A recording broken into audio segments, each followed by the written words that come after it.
let's roll. Hey everyone, it's Amy and we're on the road again today. Very exciting. So a lot of you seem to really enjoy my last drive with me video. I actually got some compliments on my driving, which I find hilarious. Anyone who's actually been in the car with me would also find that very hilarious because I'm not the best driver. I think a lot of you were just impressed with the fact that I can drive a stick shift.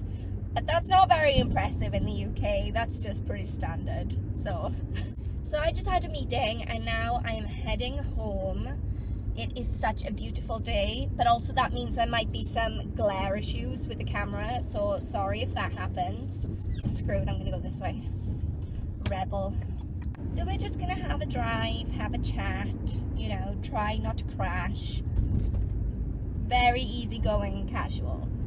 So here's something that's new. My hair is falling out. It's not funny, but it kind of is. I first started to notice a couple of weeks ago that when I was washing my hair, like some strands of it were coming out when I was, you know, rinsing off the shampoo and stuff. And when I was brushing it, like strands were just coming away in my hand. And then the other day I was out shopping with my mother and I'd been trying on clothes, so obviously like lifting my t-shirt on and off.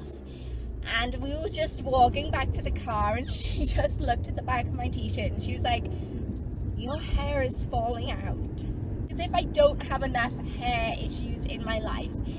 I have to put up with it being greasy, I have to put up with it being frizzy, I have to put up with split ends, I have to put up with it not wanting to do anything I wanted to do ever in life. I mean, look at it today. What is that? And now on top of everything, it is just abandoning ship and falling out at the roots. I don't think it's that big of a deal. I think that maybe my iron levels have dipped again because when I was younger, I was anemic. And one of the things that can happen if you're anemic is that your hair will just start to fall out. So it's fine, it's not a big deal. I just need to go to the doctor and get a blood test and then take some iron tablets and it'll stop.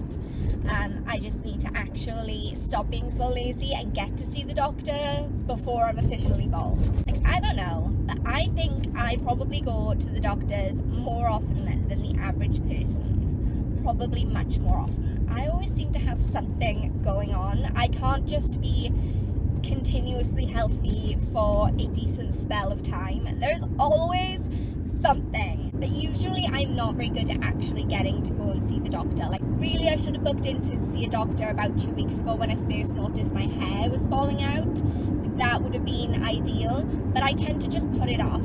Like, a couple of years ago, I had what I thought was just... I didn't even know what I thought it was. Like, at first I thought it was just, like, really bad, like, period pains. But then, I don't know. It lasted for 3 months. So clearly, I don't know if I'd convinced myself that it was just some kind of ongoing menstrual issue or something. I don't know. But I just kept saying to myself, oh, it's fine. It's nothing to worry about. And when I actually finally got to see the doctor, I was very, very ill. And I had a kidney infection. And it was bad. I don't know if you guys have ever had a kidney infection, but that really hurts. Like, that. A kidney infection is no joke. Also, another story of me not getting to the doctors in time, but this one totally wasn't my fault. It's about 4 years ago. Ooh, time flies. I was in South Africa. I was doing like voluntary work. It was the second time I had been there where you kind of like build houses and go into the slums and hand out like food and clothing and stuff. I went with this organisation. So it was the second time I'd been there, and this year my mother had come with me, and this year also like illness had broken out in our little camp. Like, everyone got ill, so everyone was just getting like colds and coughs and like sore throats and stuff.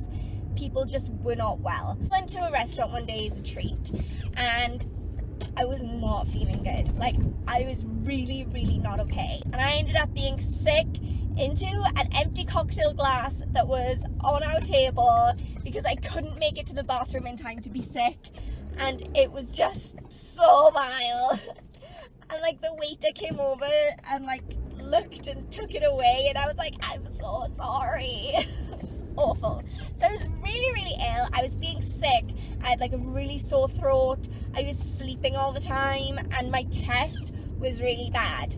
But because everyone was ill with like coughs and colds, and because my mother was there, my mother kept saying like, oh, she's such a drama queen, like don't worry about it.